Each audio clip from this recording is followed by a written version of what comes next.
Hey guys, what's going on? It's Eli, back with another review video, and of course, continuing on, reviewing Halloweenish materials on the weekdays.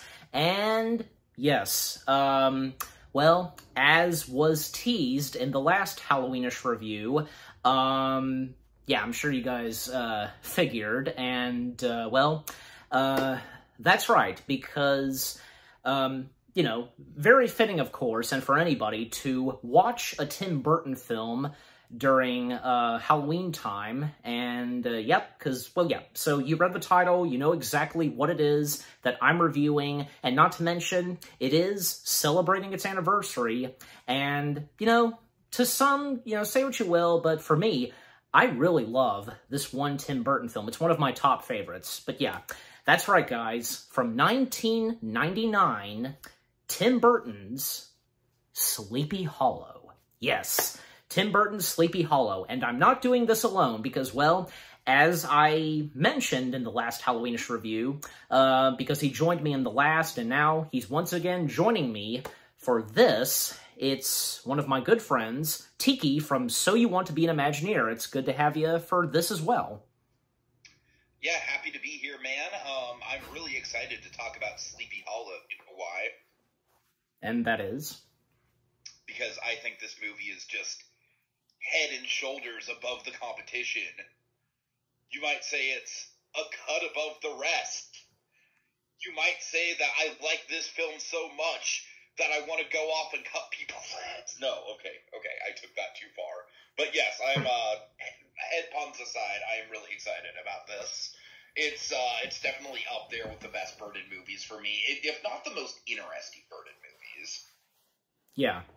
I was kind of wondering, like, what your introduction would be, but okay. Anyways. Well, there you go. It's not as memorable as the Blair Witch introduction. It's just like, hey, let's do a couple puns about how heads will roll. Okay, there we go. Yeah. But, yeah, Tim Burton's Sleepy Hollow, yeah, because what me and Tiki, what we each have to say about Tim Burton's Sleepy Hollow, but at the same time, both me and Tiki, we do like and enjoy, Tim Burton's Sleepy Hollow. For me, well, I don't care, like, if, like, say, like, the plot, for example. Yes, the plot, and what goes on in parts of this movie, they are messy and there's too much. But for me, you know, it never occurred to me, even when I did a rewatch of this, and before me and Tiki recording our review now, never occurred to me, and you know what? Doesn't bother me at all. I still love and enjoy Sleepy Hollow, and it's not bad at all, because even though some stuff in Sleepy Hollow is a bit messy, that's not to say that it's bad or anything, because, you know, Sleepy Hollow is a perfect fit for Tim Burton, and, well, thus, him doing his own adaptation of Sleepy Hollow, and what his Sleepy Hollow film had to offer, and with the storyline, the cast of characters, and the practical, terrifying effects, and with Danny Elfman's music and score, just, yeah. What more do I have to say? Because, yeah, the first things that I've had to say on Tim Burton's Sleepy Hollow, yeah, I really enjoy it. I think it's a really good Tim Burton film, and it's up there, being one of my top favorite Burton films. And now we'll turn to you, Tiki, because, yeah, I mean, you did say a couple of things, but, you know, if you have more to say, your first thoughts and things to say on Tim Burton's Sleepy Hollow, go ahead. Yeah, absolutely. This is actually one of the first movies in my lifetime that I can remember hearing about and being actively excited for before I got a chance to see it. Because up until that point, I knew who Tim Burton was, and my early life had been kind of defined by the kind of Disney horror, you know what I mean? So yeah, stuff like the Grim Grinning Ghost segment of the infamous Disneyland Fun sing-along song video, that shaped me to my core. But another thing that shaped me to my core, and I'm sure many other people, including Sam Raimi and probably a bunch of others, is The Legend of Sleepy Hollow from The Adventures of Ichabod and Mr. Toad. I had that on the Favorite Stories collection VHS tape, just to date myself here. So it wasn't attached to Mr. Toad; it was just its own thing. And let me tell you, man, I just diverted to rewatching Sleepy Hollow again and again and again a million times, especially around Halloween time. So I was stoked. I was excited out of my mind when I found out that Tim Burton, the guy who did Nightmare Before Christmas, I mean, obviously Henry Selick directed it. Let's not go down that road, but yeah, but at the same, Batman movies. I was just gonna say at the same. I don't mean to cut you off, but at the same time, Nightmare Before Christmas is Tim Burton's baby. It is his creation, so every time you bring up Nightmare Before Christmas, you kind of have to put the asterisk of, well, Henry Selick did direct it, so you know. Obviously, we know people. We know Henry Selick directed it. Yes. But anyways, so up until that point, I think Nightmare and maybe Mars Attacks, and definitely the two Batman movies. Batman Returns, especially, was the big one for me. And so finding out that he was doing a Sleepy Hollow, and it was going to be a live-action Sleepy Hollow that also looked to take visual cues and inspiration from the Disney movie, I was stoked. And I also found out that it was rated R, and I was a little 9-year-old child at that point, and my parents were not going to take me to an R-rated movie until maybe like 2 years later when they took me to go see Jason X in theaters. Which I would wager is like a far more inappropriate movie to take a 10-year-old to than this movie. But I digress. When I did go to see this was definitely like one of those VHS rentals the first week it was available at Blockbuster sort of deals for me. I was stoked. I really ate it up. I loved it. But at the same time, like you kind of alluded to, for me personally, I definitely think that the plot is a little bit on the convoluted side. And I respect that for you it's not much of a big deal. I totally respect that, but for me it was always kind of like a barrier of entry for me. I was always able to get through it. Like, this movie wasn't ever a movie where, I turn it on and the talky parts, I'm like, why aren't they, like, where's the Headless Horseman? When are we going to get to the fireworks factory? No, this wasn't a fireworks factory movie for me, but it was kind of like. And still to this day, I was kind of thinking when I was rewatching it, because as you know, I hadn't rewatched this thing in probably half a lifetime, honestly. And I was kind of thinking going in that some of the muddier plot elements would get ironed out, given that I was an adult and I could kind of follow it a little bit more, get the nuances. And yes, to a certain extent, but also not really. I get that the movie does spell out what's happening, but just because it spells it out doesn't mean it's not complicated as all heck. And I think especially there's a big exposition dump towards the end where the person who's really behind everything... Eli, let's just say that exposition dump, Syndrome would be ashamed of. Syndrome would be like, what are you doing? You're monologuing. So yeah, I also think it's funny that this is a movie. This is a movie with Johnny Depp, where he's going after a supernatural creature who's controlled by a very specific body part that someone else has control of. If I had a nickel for every time that happened, yada yada yada, I'd have 2 nickels. It's weird that happened twice. So. But yeah, overall, Sleepy Hollow, definitely a very gothic movie. The set design is wonderful. The costume design is great. I think the practical effects hold up really well. I do think some of the CGI is maybe a little wonky in today's context, but there's not that many wonky-looking CGI shots. They just stand out when they're there. And the one last thing I want to say about this movie, and you can correct me if I'm wrong here, but I swear, I think that when I look back on Tim Burton's entire filmography, and again, correct me if I'm wrong, this is like the one and only time where the man directed a no-holds-barred, pound-for-pound horror movie.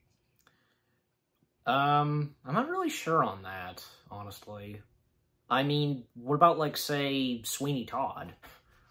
I mean, Sweeney Todd is more of a musical. Like, yeah, if I were but to advertise that anywhere, I'd call that a musical more than a horror movie.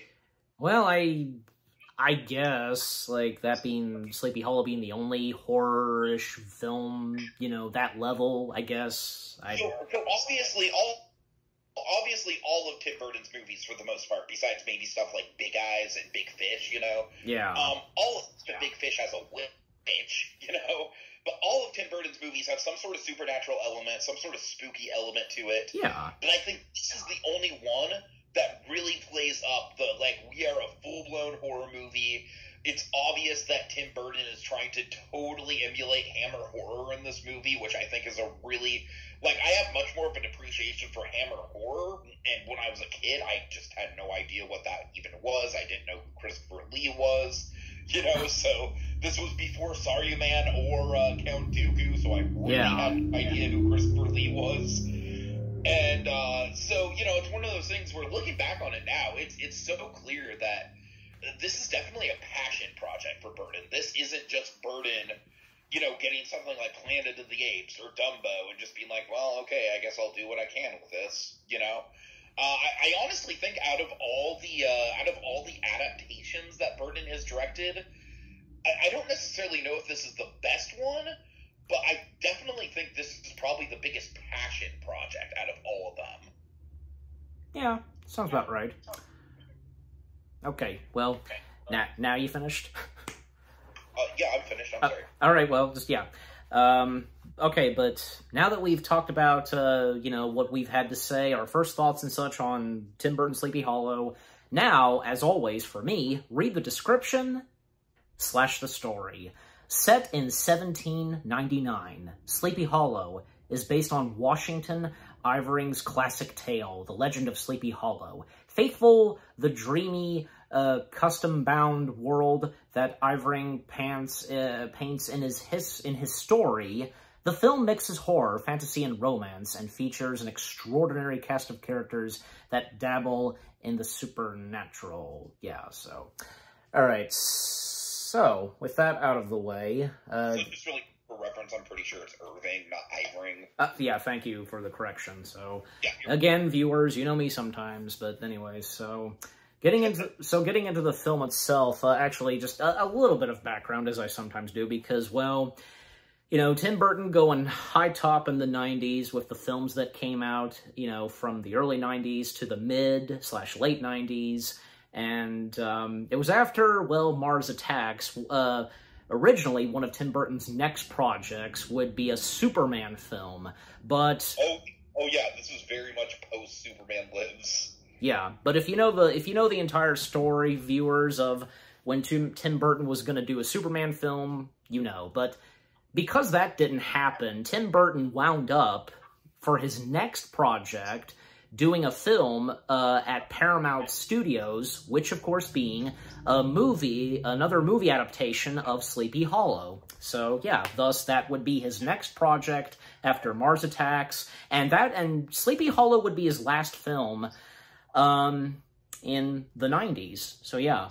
Yeah, Sleepy Hollow, and getting into it because, well, like, you know, I guess we might as well, like, maybe we should start on the messy plot, you know, with this having, like, one big thing having to do with this, will, you know, from Peter, Van... I've this movie a handful of times, I still don't fully wrap my head around the significance of the will, I'm not gonna lie.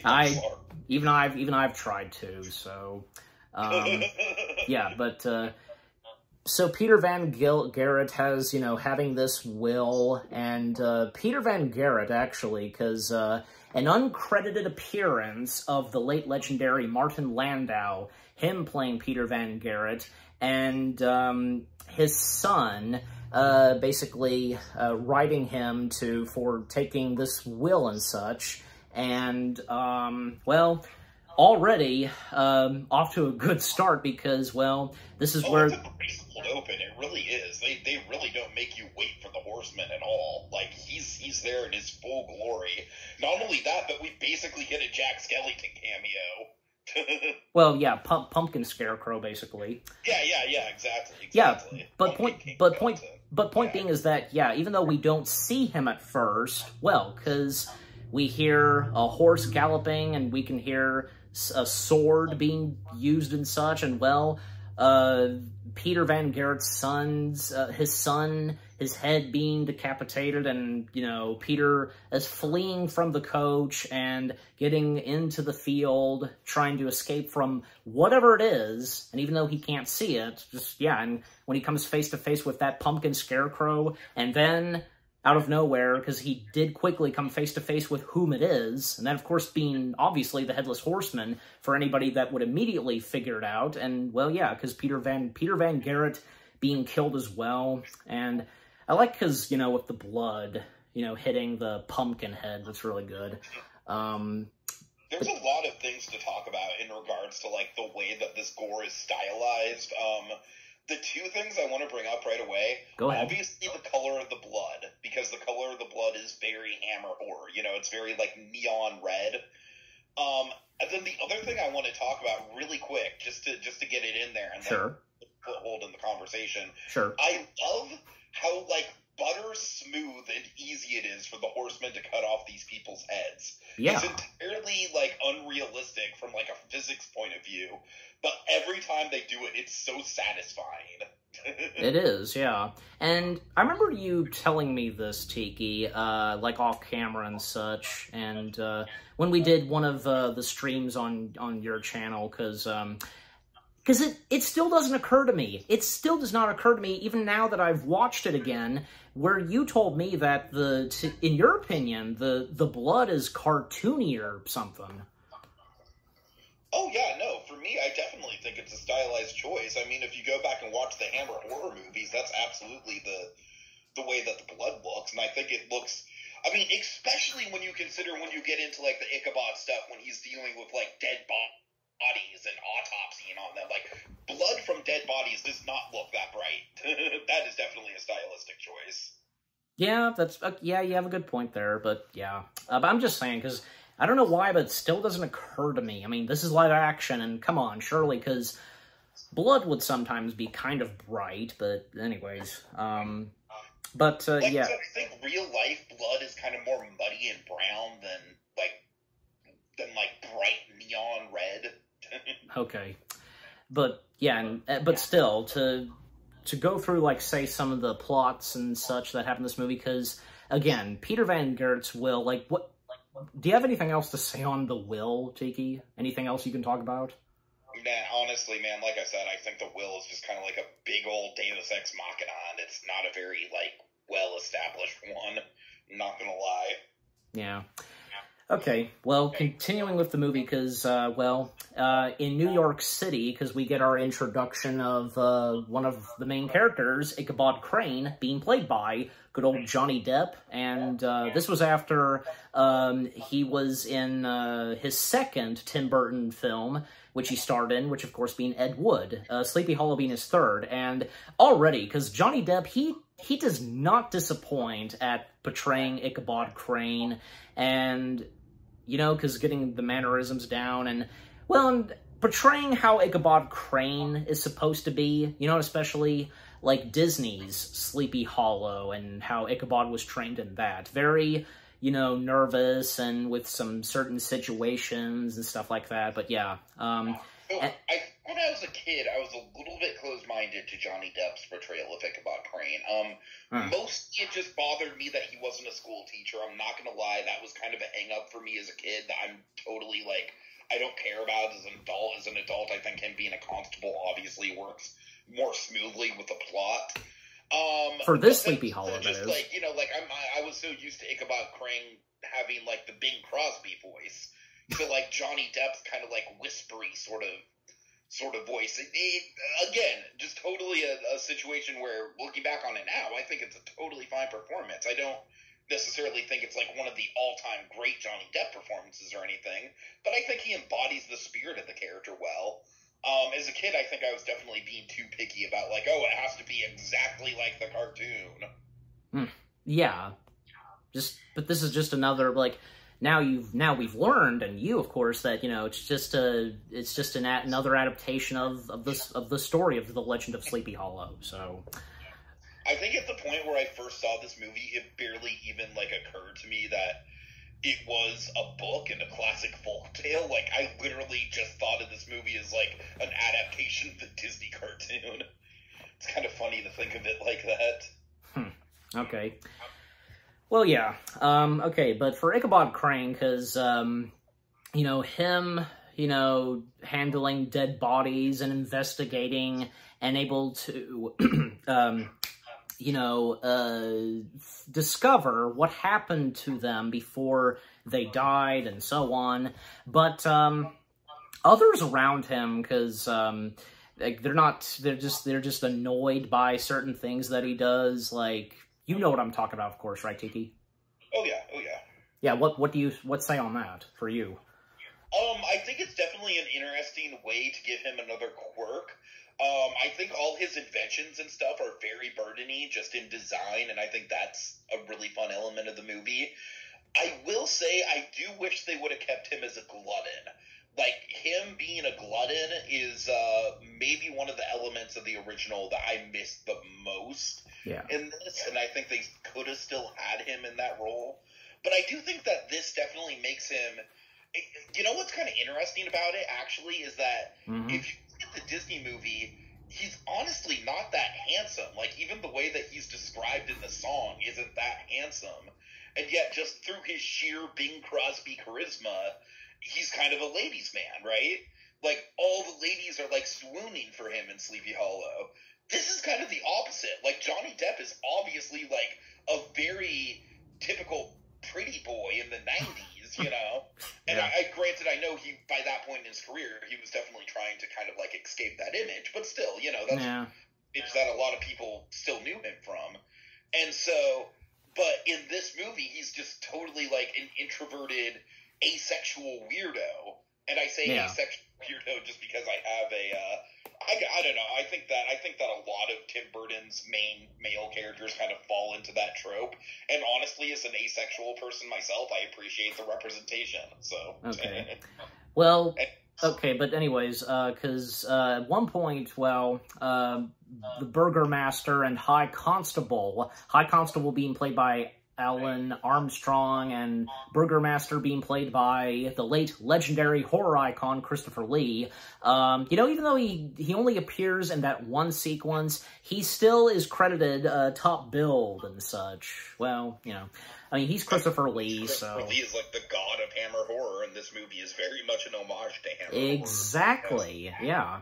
So, they give him these two options, but, like, most notably for option 2, he can be sent to a small town, which being called Sleepy Hollow, and apparently there had been reports of 3 killings, and with the heads sliced. So, thus... Ichabod proceeds with going to Sleepy Hollow, and with the credits rolling, and then when he arrives in Sleepy Hollow, a complete new stranger in town, and making his way to the resident house of Van Tassel, yeah, and a part...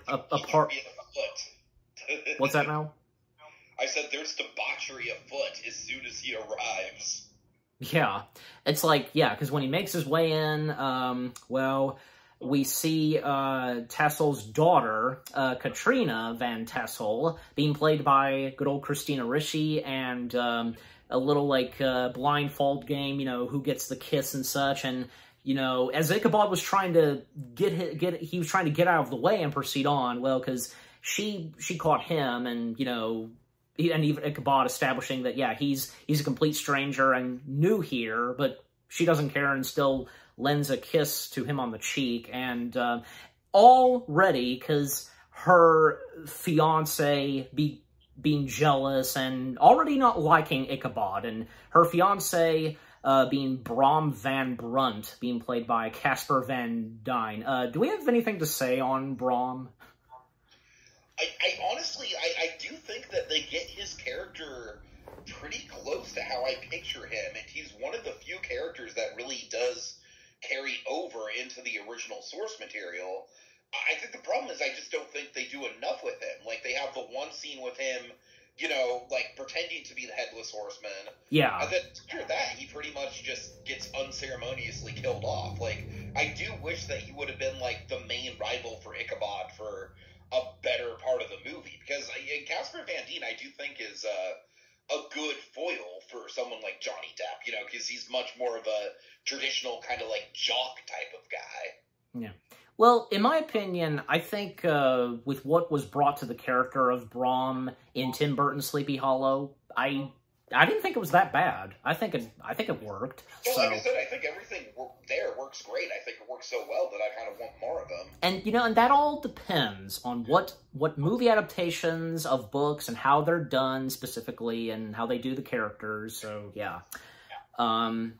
And then, enter Gladys Van Tassel, being played by the late Michael Gambon, who would become the future Professor Dumbledore after Richard Harris. And, you know, and keep in mind, because Sleepy Hollow came out just 2 years before Harry Potter. So, yeah. And not to mention, there are a few other future Harry Potter stars in this, which we'll get to in a moment. But, Ichabod introducing himself to Mr. Van Tassel, being sent from New York to here, and with this investigation on these 3 killings, and a little later, and when Ichabod settles in, you know, he's welcomed into their home, and having a room for his own, and setting up his equipment and such. Well, thus having a meeting with the four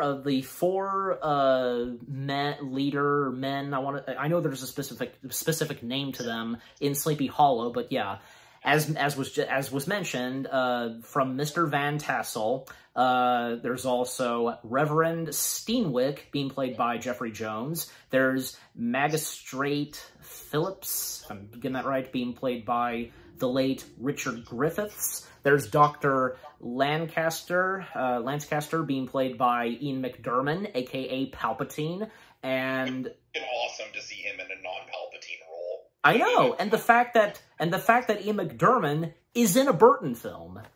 Yeah. And he totally worked. He totally was perfect in this. He had his big comeback with stuff like Revenge of the Sith. I mean, before Revenge of the Sith, like, you know, even in Attack of the Clones, it was just kind of like, oh yeah, Palpatine, he's going to become something someday, right? Yeah. And, well, and just like, oh, there he is. There's the guy we know. And not to mention that, well, Sleepy Hollow did come out the same year, and months after The Phantom Menace came out.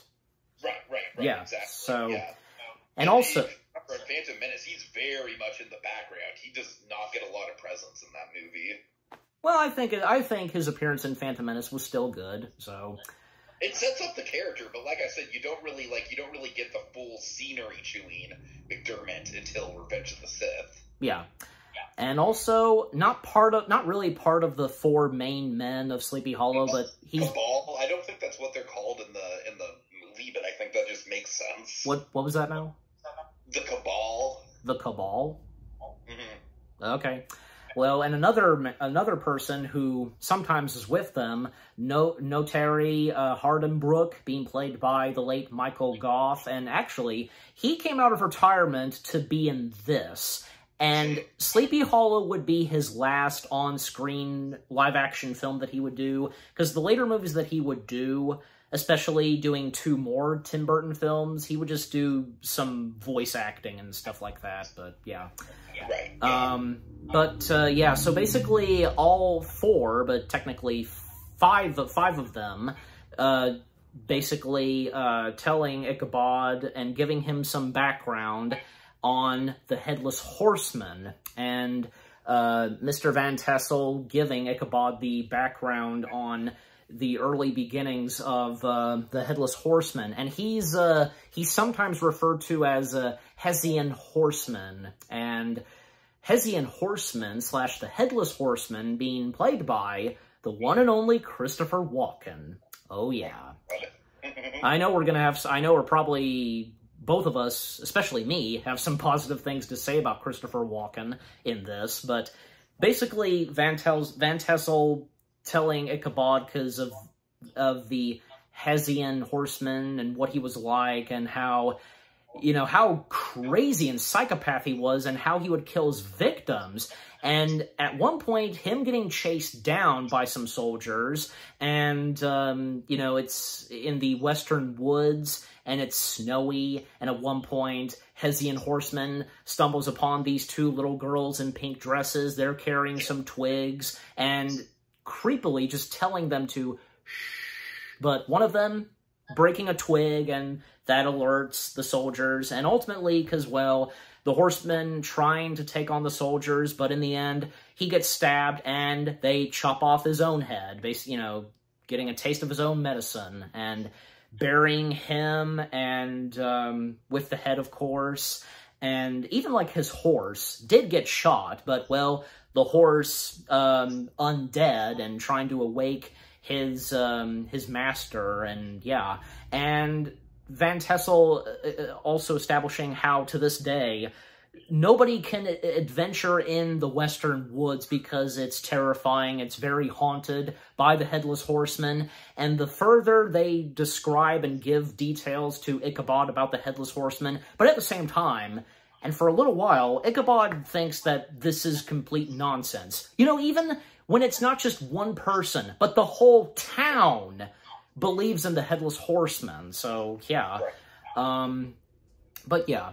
And to talk more about the four and a half men of Sleepy Hollow, do you have anything to say on them, Tiki? I mean, like I said, I really enjoy Ian McDermott's presence.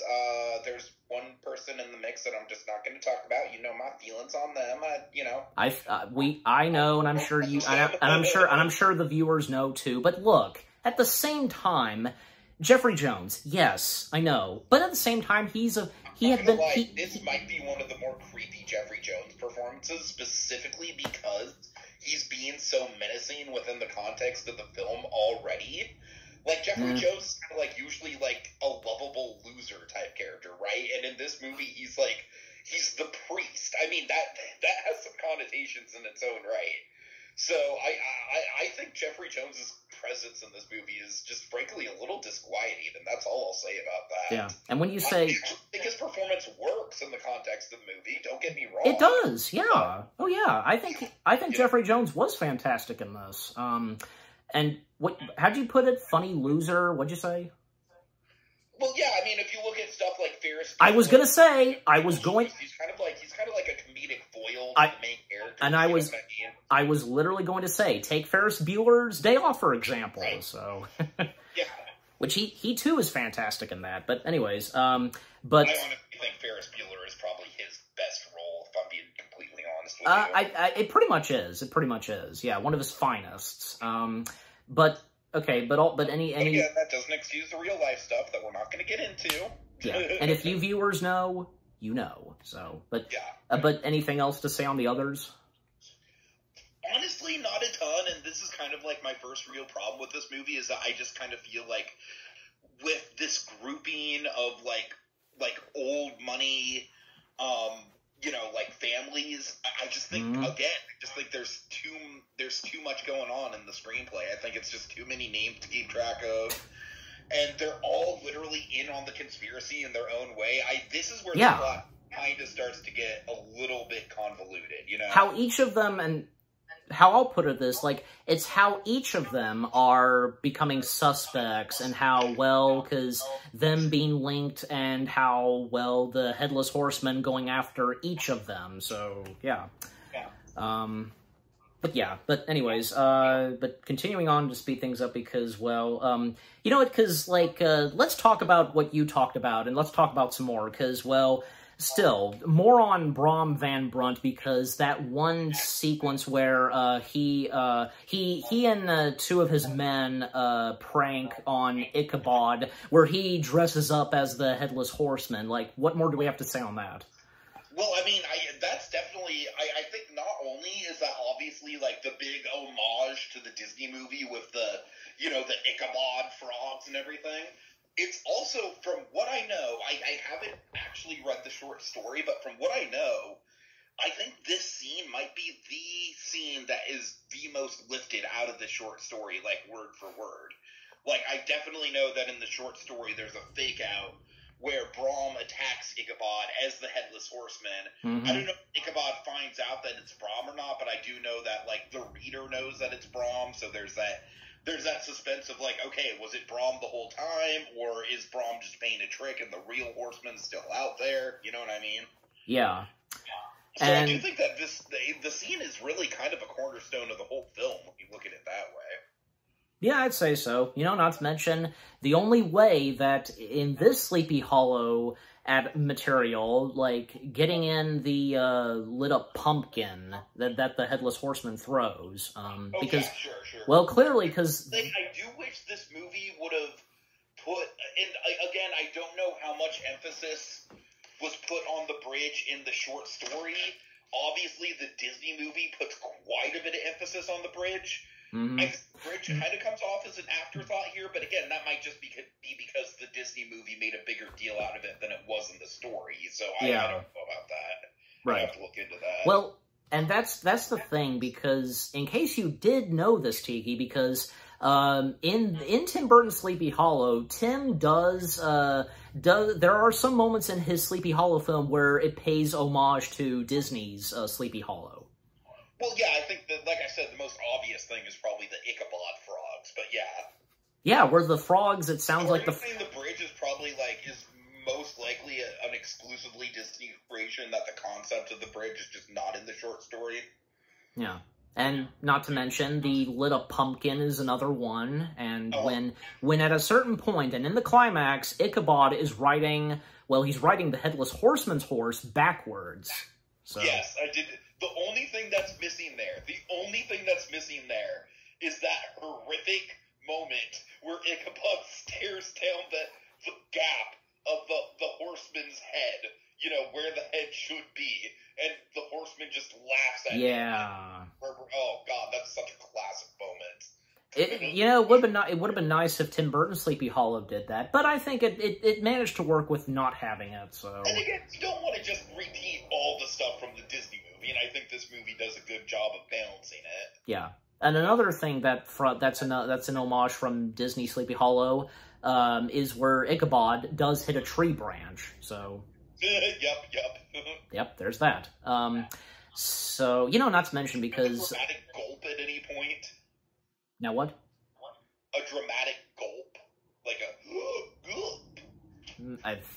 Kind of, I guess. I mean, sometimes... That does stick out. Because sometimes Ichabod would gasp and be terrified over little things and such, but... And throughout the film at times, him fainting, so...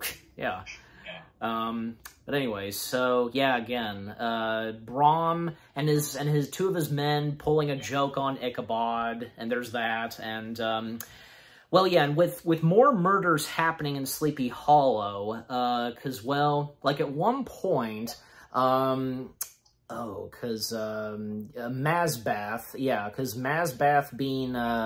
being played by because as always I have IMDb, of course, so. I hate when this happens. Okay, yeah, Jonathan Mazbath, there he is. Jonathan Mazbath being played by Mark Spalding, because one evening he's keeping watch if at any point the horseman shows up, and, well, because he does, and Mazbath firing off, rifle, and we don't see what got him running. We just cut straight to it, because he's running for his life from the horseman, but ultimately, it's obvious that, yeah, because the horseman does kill him. And, well, sadly, because Jonathan Mazbath, what was left from him was his son, young Mazbath, and young Mazbath being played by Mark. Last name Mazbath. That's always kind of bothered me. I'm not gonna lie. I'm gonna be a little bit picky about that. What? How it sounds to you? The name? No, just the fact that, like, literally, like, in the credits and everything, it's just like he's literally just credited as young Mazbath. Like, this kid just straight up doesn't have a first name. Well, maybe, like, what? It would be much better if he was called... He'd be preferred as Mazbath Jr. or something. I don't know, Henry Masbeth. I don't know. Just give him a proper name. That's all I'm asking. I don't know. Yeah. I just think it's funny. Well, look, not even a complaint. I literally just think it's funny. Well, and it's on credits. It's just young Masbeth. And it is one of those things. I know I've seen this before. It's one of those things in some movies and how young characters are called, like young so on. But yeah, it's probably like an old timey English sort of thing more than anything else. That does make sense. Yeah, but yeah, young Masbeth now, and well, because with the funeral happening, and well, young Masbeth now turning to Ichabod, he's at his servants. Like. Do we have, because young Masbeth, he has a big part in this movie, but do we have anything to say on young Masbeth? I mean, yeah, I definitely think that his interactions with Johnny Depp are pretty charming. I do think I think it gives Ichabod, you know what I think it does do really well is that it kind of ties Ichabod's character back into his roots as a school teacher, if that makes sense. Yeah, now that you say it, I would think so now. He's taking on this young kid under his wing, and at first reluctantly, but then he grows to care for him. Like, it's honestly the kind of arc where it's like if the Disney movie was like a full-fledged feature and not just a short that's part of a compilation. I definitely think they might have incorporated like a star pupil of Ichabod's or something into the plot if they had the time to. Yeah. But yeah, so, because, yeah, again, young Masbeth now working alongside and helping Ichabod Crane throughout this film at times, and helping Ichabod with trying to solve the clues and with, the killings from the Headless Horseman and the suspects and so on, but yeah. And what I will say that I think is funny with him is that I do think it's funny how, he approaches Ichabod, and at first Ichabod, wants nothing to do with him. Yeah. But then, he finds out that he needs to go dig up some bodies. Like, young Masbeth, meet me. We're going to go desecrate some graves. It's like, yeah, because that's what you want a child doing. I don't know, again, I'm not even complaining about this. I just think it's funny. Okay, yeah. Yeah, and now that you bring that up, because I was going to mention but this, come to this first, because them investigating the bodies, even those that had already died, but digging up the coffins and examining the bodies, and, well, because as Phillips established to Ichabod after the ceremony, the funeral ceremony, 4 killings, but, 4 graves, but 5 killings, 5 bodies, how he says it, and, do you have anything on that to say? Honestly, I think that part's just a little clunky, because it's, me as an audience member, I could pretty much figure out what he was saying almost immediately. Yeah. And we have to go through the whole rigmarole of, bisecting the bodies. No, okay, she's clearly got a kid, Ichabod. She was clearly with child when she died. That part. That's what that means. Yeah, because it's mentioned because more with, the mentionings of the will and with Peter Van Garrett, but also with the widow. Do you remember the widow's last name? Not off the top of my head, unfortunately. The widow does have a last name, and if I remember to do so, I'll put the name of it in a text, as I sometimes do, but yeah, so with at times the mentioning of the widow, and, because the widow with the unborn child, and that's when, Ichabod discovered about the widow carrying an unborn child, and when she died, and, so, what were you saying? Oh, I was just making a Fox in the House joke. I was like, the widow Tweed? Okay. But anyways, okay, so I wanted to come up to this now, because now let's talk about the flashback sequences of young Ichabod. Yeah, so this is a really interesting kind of stylistic thing that is going to be kind of like a trademark of Burden. I kind of feel like it's similar to to the Willy Wonka flashbacks. It's even similar to the iconic Vincent Price flashbacks in Edward Scissorhands. And a little, and even like this technically counts the flashback of young Bruce Wayne. Oh yeah, no, absolutely that counts. Yeah, yeah. I think it's interesting how Tim Burton kind of has this reoccurring visual motif where he wants to have childhood trauma in his movies, but he wants to wrap them in almost kind of like an airy, like dreamlike, almost fairy tale quality to it, which is a really interesting approach. And especially, and how I'll put it this, because with the flashbacks that we have in some of Burton's films, you know, explaining the background on what happened to those main characters that we follow, and because of what happened to them when they were kids, and what they're like as of now. Right. Yeah. I think obviously Edward Scissorhands probably did it first and did it best. Yeah. Although I'm not sure, was Edward Scissorhands before or after Beetlejuice? It was after both Beetlejuice and Batman. Okay, so Batman technically did it first. Batman pretty much set the primer for it. Yes. But then Edward Scissorhands was like, no, this is how we're going to do it. And that was like, that's like the grand state. Like, as you remember, Edward Scissorhands, like, absolutely my #1 Burton movie, no question. And that just is a big part of it, is that flashback stuff. It just hits so effectively.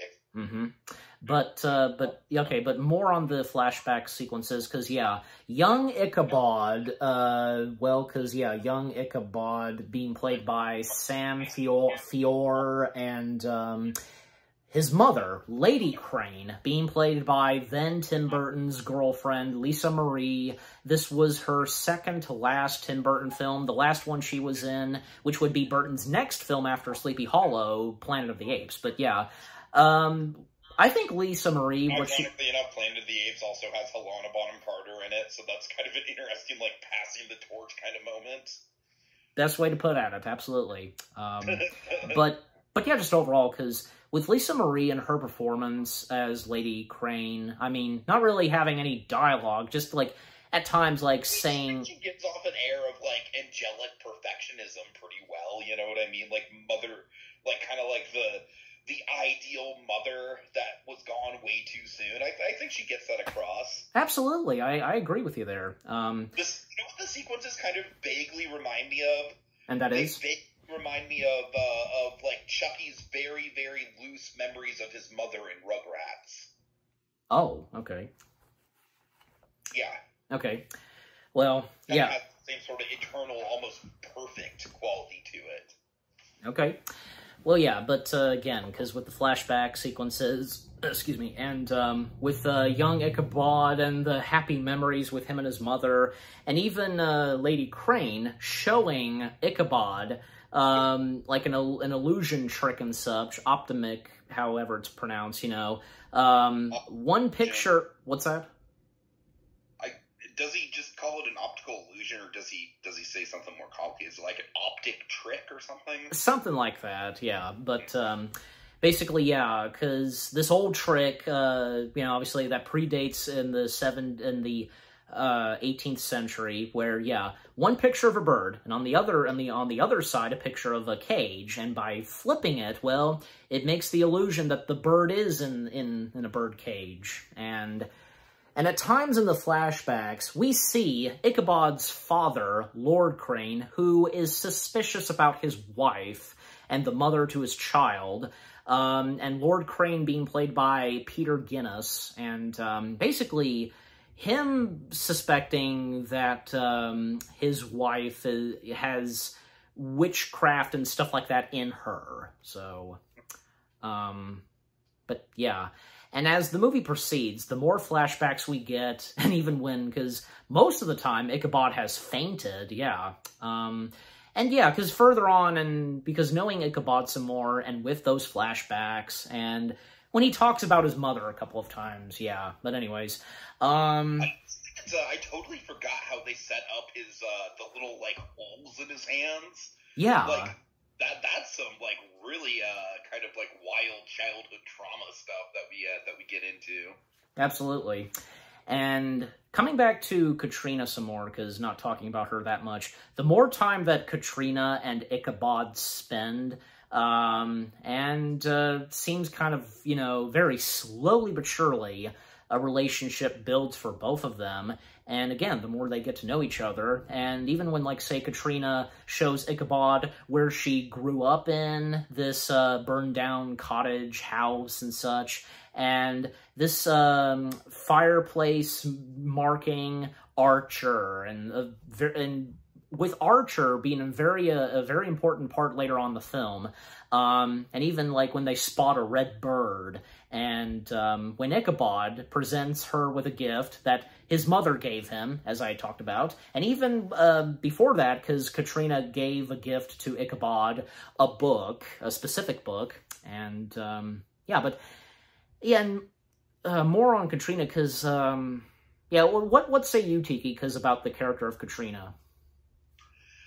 Katrina is probably the most mixed I am on any element of this movie, because, like, I adore Christina Ricci. I really do. I grew up with the Addams Family, and even nowadays, I love her on Yellow Jackets. I'm not sure if you know about that show, but she just absolutely kills it in Yellow Jackets. Well, what about like, well, other good examples of movies that she's been in? What about like, say, Casper? Casper, you know, I only watched once or twice. It's not really a childhood favorite of mine. I'm not gonna lie. Okay. I imagine she was good in it, but I just can't say myself because I didn't really, I wasn't really that exposed to that movie as a kid. Right. But I definitely think that Ricci, she's got the screen presence for sure. Yeah. I think the issue with her role, for me personally, is that I just feel like she kind of bounces back and forth between, like, being a damsel and then also being, like, super proactive. And if she was just proactive, that would be great. And I wish that they would have just kept her as, like, a very proactive character. I think the problem is that they try a little bit too hard to kind of, like, toe the line between, like, oh, you know, like, I do like that she's bold enough to follow Ichabod out into the woods when no one else will, right? Like, that is definitely a good character beat for her, for sure. Oh, yeah. But I also think there's other moments where she is just kind of like the thing that needs to be rescued. I'm not going to lie, I'm not a fan of how her character's introduced, where it's like, oh, you're a random stranger, I'm going to give you a kiss, and this is going to lead to us having feelings for each other. Yeah. I don't know, that's a little sloppy for me, but again, you know, not to toot my asexual horn again, but it's one of those things where maybe I'm just uncomfortable about it, because, you know, like, physical contact when you barely know the person, you know what I mean? That's just where my mind goes. But right. Well, for me, I like the character of Katrina and Christina Ricci, and we all love Christina Ricci and her performance as Katrina, and how she fits so well in Tim Burton's world of filmmaking. At that time, that was the only Tim Burton material that she had done. But fast forward, she would work again with Burton in the Wednesday series. So, and, you know, coincidentally, because she was Wednesday, and now being in something else, Addams Family, so, again, I just think that I think that she only worked with him the one time in movies, though. True, at that time, so, yeah. But overall, because, I have no problem with Katrina, despite some of the things you pointed out, Tiki, you know, and, because, okay, with what you said about, the only thing I pointed out were nitpicks, though. I really don't have that much of a problem with her. Okay, well, my point being is that what you said about, when her and Ichabod first met, that blindfold game that... Well, it was a blindfold game, and, you know, how can she tell, like, who she's gonna touch and such? Just seriously. Nothing intentional and so on, but... I think it's a dumb setup. I don't know what to tell you. Well, for me, I don't know why, but it just still doesn't bother me, but anyways. Film is subjective, and I'm an asexual weirdo, so, yeah. You know. Okay. All right, but also... At one point, like, a little bit, and slowly but surely in the movie, how it's getting a bit suspicious, like, even for Ichabod, where he's noticing something about Katrina, because, well, there's something about her that happens, and a bit of witchery inside of her. What say you on that? On what happens with her as the movie proceeds? I think it's an element of the movie that probably could have been fleshed out a little bit more. I like it. Like, I like that there's a little bit of a kind of an ambiguity there. What I don't necessarily like is that, and this is kind of, you're probably going to say to get my mind out of the gutter with this, but I don't like how closely the witchcraft thing is tied to his mom, and that's what attracts him to her. I'm sorry. I'm so sorry. Well, stepmom, basically. Stepmom to Katrina, so... Right. Yeah. Right. Yeah, but, okay, yeah, if you're referring to Ichabod's mother, yeah, but still. No, I'm referring to Ichabod's mother, and then the whole thing where, like, if Katrina is a witch, like, that might make her more tantalizing to Ichabod. That's a little bit icky. I don't know. Yeah. You know, even, like, with the flashbacks that happen, like, one moment where Ichabod, he wakes up from a nightmare, and the more that we get the flashbacks, and the more we know, and sadly, Ichabod's father had his own wife and the mother to their child executed, put in this like box with, you know what it is, but even like Ichabod, when he entered into that room, and we find out because how he got those, like, you know, dotted marks on his hands, because he accidentally, like, you know, stabbed his hands, like, with those... It's a reveal, man. I'm not gonna lie.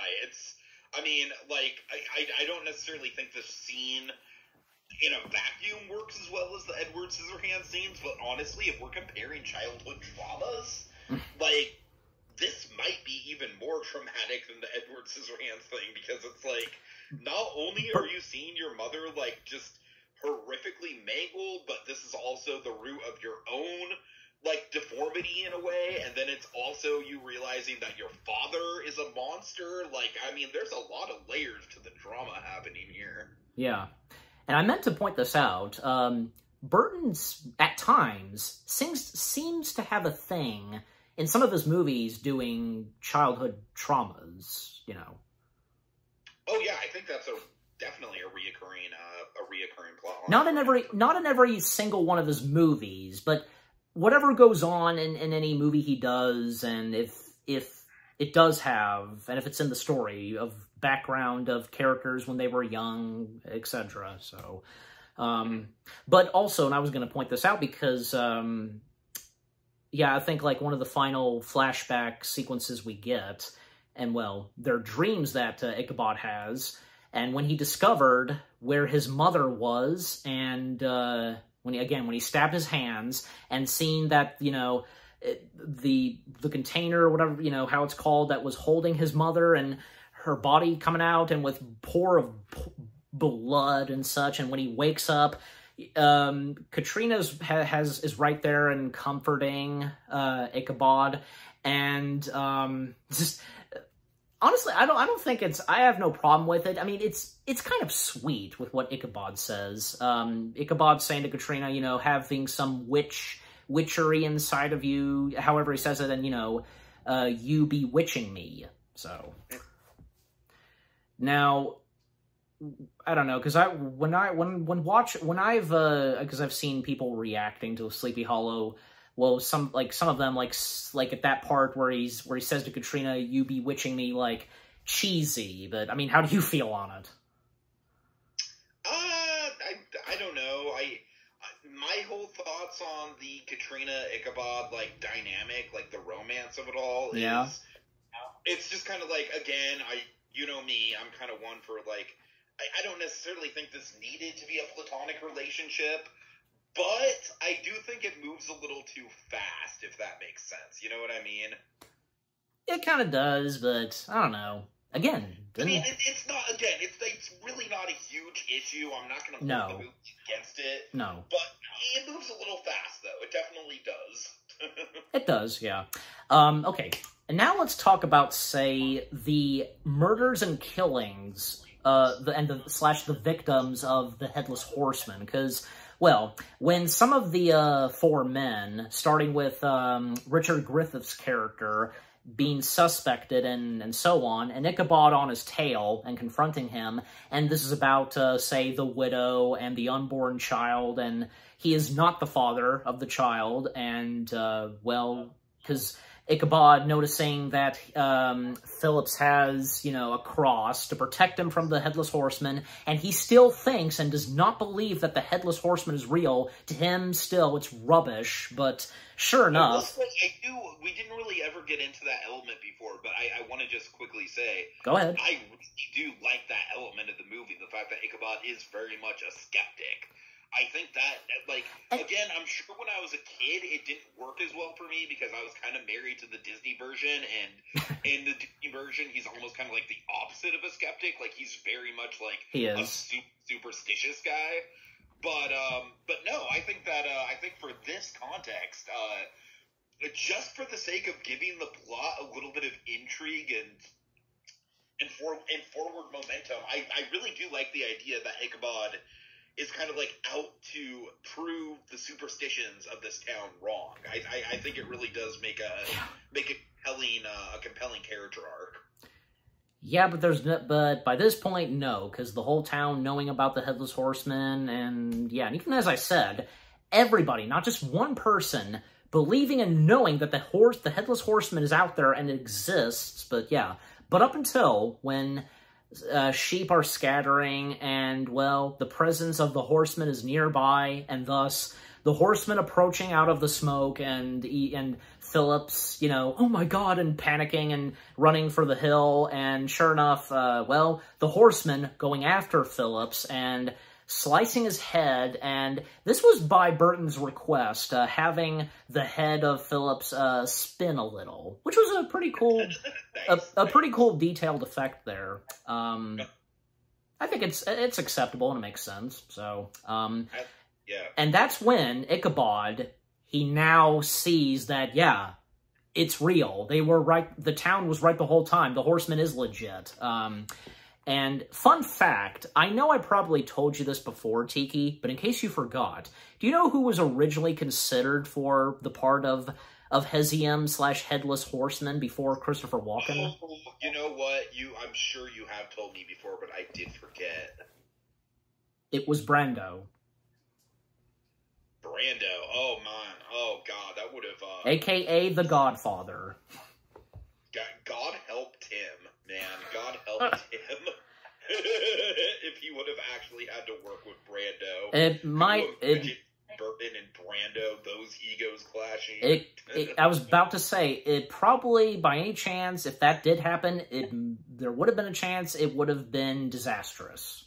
It would have not ended well. It absolutely would have not ended well at all. No. But I think we all be glad that Christopher Walken is the horseman. Yeah, and, we didn't talk about Christopher Walken that much, because what say on Christopher Walken as the horseman? I love it. I absolutely love it.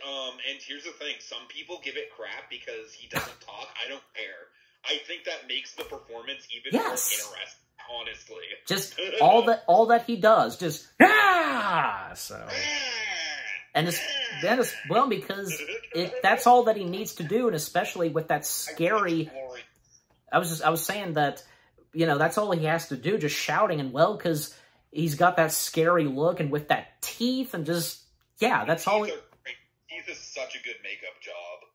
Yeah, and also, according to, I guess, I think Miranda Richardson, I think it was her, or somebody else, stating that Christopher Walken on set was shy and quiet, and whomever could get Christopher Walken to talk the most, and it was Miranda Richardson that got him really talking, and he just nonstop,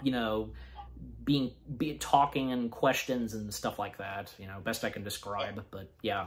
But continuing with the killings, because, the victims that the horseman goes after, well, Phillips, the horseman had got, and then, well, at one point, well, because Masbath was first, and then Phillips, and from further on, because, one good sequence that happens, well, because one evening, when the town is settled, and, well, the Killian family, because, yeah, we didn't get to the Killian family until now. Killian being played by Stephen Waddington, his wife, Beth Killian being played by Claire Skinner, and their youngest son, Thomas Killian, being played by young Sean Stevens. Do we really have that much to say on the Killians? I mean, I don't want to leave them out, but... Honestly, I've kind of got nothing. The main thing I even remember just from this most recent rewatch last night is that he's the guy that gives Ichabod the horse. Yes, yeah, so that's pretty much it. He seems like a nice enough guy when he's introduced. He's like, anything you need, Master Crane, let me know. It's, he seems like an affable enough guy, but he really does stand out. Yeah. Yeah, well, there you go. That's a good example. Well, and a couple of times where we see Killian and his wife and son, they seem like a happy family. But when at one point the horseman is arriving, and well... Yes, no, but yeah, you're absolutely right, though. This is absolutely the highlight of the Killian clan, for sure. Yes. Because the horsemen coming in, the Killian family are his next victims. And, well...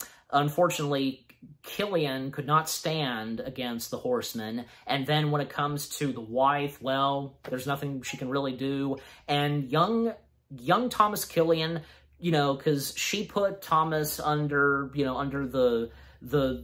underneath the ground and such, of the floors, and, well, Thomas trying to crawl and escape from the horsemen, but... In the end, yeah, poor little Thomas, got killed too by the horsemen. And then, well, Brom... I think one of the more memorable visuals in this whole movie is just the visual of the mother, the mother's body peeking through the floor. Just the head. Just the head. Look at it. It's just... Yeah, right, just the head. Yeah. You're right, yeah. But with the visual effects, the practical effects, fantastic.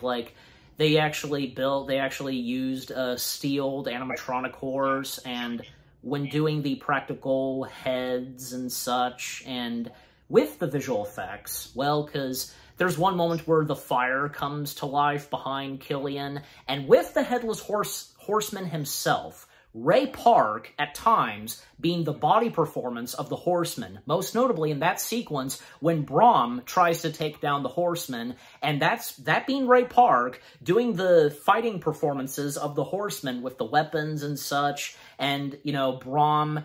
And, the headless horseman was not interested in going after Brom, but, clearly, because the horseman defending himself and fighting back at Brom, and when Ichabod steps in and telling Brom that they don't stand a chance, but, against the horsemen, and even, it's nice to see that Ichabod tried to help out as well, take on the horsemen, and when it comes to the bridge, and, well, the horseman...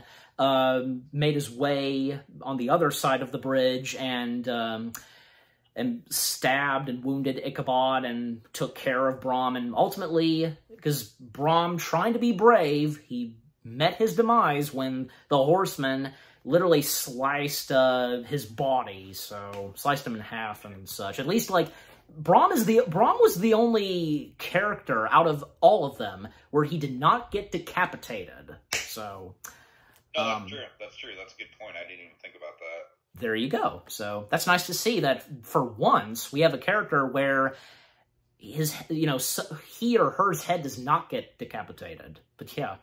But what say you on, say, Ray Park as the body performance of the horseman, and with, the visual effects, as I mentioned, and with that fight sequence, all that I said so far? I honestly think the one element of this movie, effects-wise, that doesn't really hold up is when the horseman is just entirely CG. And you don't see that many shots, but when you do, it's pretty obvious and it doesn't really look great. But, Ray Park, the dude's a physical legend. He's up there with, Doug Jones. Is one of the most unique bodies in all of cinema, just for how versatile he is, and as far as events go. And to think that he... Yeah, I think he does a great job of it. And to think that this movie came out the same year when, well, he was Darth Maul, so... And you know what? Say what you will about Phantom Menace, but he was an absolute triumph as Darth Maul. I mean, the physicality in that role. We all feel the same. We all feel the same way. We all feel the same way about him in Phantom Menace. Yeah, so you're not alone. No, clearly not at all. But yeah, also early on because well, Ichabod and young Masbeth doing some investigation, and when Masbeth is the only one that tags along with Ichabod and finding more evidence, and when they adventure into the western woods, and when they come up to this this like house, just out of nowhere, in the middle of the western woods, and this creepy hooded woman, Crone, and the interactions that Ichabod has with her, and the evidence and clues that he finds out from Crone and about the horsemen and such, and a creepy visual when underneath, the face, well, the eyes and tongue, like, stretch out. It's quite jump scary, but yeah. Jump scare, it's also just, like, probably the most, like, traditional Tim Burton moment in the whole movie. Yeah. Which isn't a bad thing at all. It's just, like, very much like, oh, there we go. Like, there's the large Marge shot of the movie. Hey, there you go. That's a good way to put at it. But what did you think of that sequence with Crone and such? I'm not going to lie. I think the sequence comes a little out of nowhere. I think the mythology of it is a little convoluted, but it's well done. And again, it does lead to, a really effective jump scare, so I can't really hold it against it for that. So, yeah. The actual lore behind it is, again, it's kind of a little bit on the convoluted side of, like, why we're even here to begin with. Yeah. And didn't talk about her that much, but yeah, because Crone, being played by Miranda Richardson, and she also plays the wife of, Mr. Van Tassel, Lady Van Tassel, and who's also, again, yeah, as was mentioned, the stepmother to Katrina. Now, what we think of Lady Van Tassel first, we don't really suspect anything from her, and yeah, like, what do we have to say on her at the beginning of this film? And this is before, like, we start to suspect something's off with Lady Van Tassel. Like, the first things we have to say about her before the movie proceeds. You get what I'm saying? Yeah, I mean, I definitely think that she's a good plot device as far as, like, your attention is obviously more closely knit to the, that group of old money men in the, when Ichabod first comes, yes. That 4 or 5 of them that you laid out, like, those are obviously supposed to be, like, the red herrings of the movie, where it's like, yes. I don't know, that they seem pretty suspicious, Yeah, they do. But at the same time, but really, because them being so scared and nervous because of the horsemen, and, who knows what's going to happen next in Sleepy Hollow for them. And for everybody else. But, yeah. I think the movie does do a good... Like, this movie is, I usually give red herrings a little bit of guff. But, this is a good red herring movie. It really is. This movie knows how to use red herrings. True, yeah. And also, because Miranda Richardson, I know her from this, but also because she would be the voice of Miss Tweety in the Chicken Run films, and, well... Oh, yeah. Oh, iconic queen. Yeah. Oh yeah, and she would also become a future Harry Potter star in The Goblet of Fire. She played that headline lady, and kind of got some of the characters on there. Nice. What's that? Did she play Madame Maxine? Well, she played the one that was wearing green and, like, taking some pictures for newspapers, and got some of the. Oh, no. Okay, I'm sorry. She played Rita Skeeter. Yes, okay. Yes, her, and how at times she did get some of the characters in the film on their nerves. So yeah. And, Rita Skeeter, like, not to make this a Harry Potter conversation, but, like, especially in the last Harry Potter book, she actually becomes a really pivotal character. So, yeah. Okay. Yeah. Well, it's necessary to talk about Harry Potter because, again, some of these cast members in Sleepy Hollow going on to be in the Harry Potter films. So from her... This movie in particular kind of invites some Harry Potter discussion, yeah. Yes, of course. It's acceptable. Because again, from Miranda Richardson, Richard Griffiths, and, Michael Gambon. Yeah, because what a big coincidence even as of now. But yeah, so... Again, with the killings that happens, because again, what happens to the poor Killian family, and, and to speed things up, because it's getting to that point where Ichabod is suspecting and getting suspicious with Katrina, especially when, like, both him and, young, Masbeth discover something in Ichabod's room underneath his bed, when at one point Ichabod was scared of a spider, and, when they move the bed, they can see some graffiti on the floor. It's, Devil's Eye or something, having to do with witchery and such, and, they even... It's basically a pentagram. Come again? Yeah. It's basically a pentagram. Right. But they also start to suspect Mr. Van Tessel. And even, like, say, when they break into one part of the town where, they find Peter Van Garrett's will and what they discover in the will. And even when Michael Goff's character is stepping in and, foolish old man, as he says, and he's worried and with what they discover and with what they do discover. And when Ichabod is suspecting that possibly something about Lord Van Tessel just might not be right. And even later on, it's established that Michael Goff's character hung himself. He killed himself because how terrified he was and stuff like that. So yeah, that's unfortunate for him. But even like the more investigations that Ichabod, along with young Masbeth, do, even when he notices a mysterious figure leaving the town, and Ichabod, along with young Masbeth, following that mysterious figure, and up to when Ichabod, he makes his way to one part of the woods and having Masbeth stay behind, wait here, and when he proceeds, he can see Lady Van Tessel, basically having an affair with Jeffrey Jones's character. And, he notices what Lady Van Tessel does when she cuts herself and puts blood on the back of the Reverend.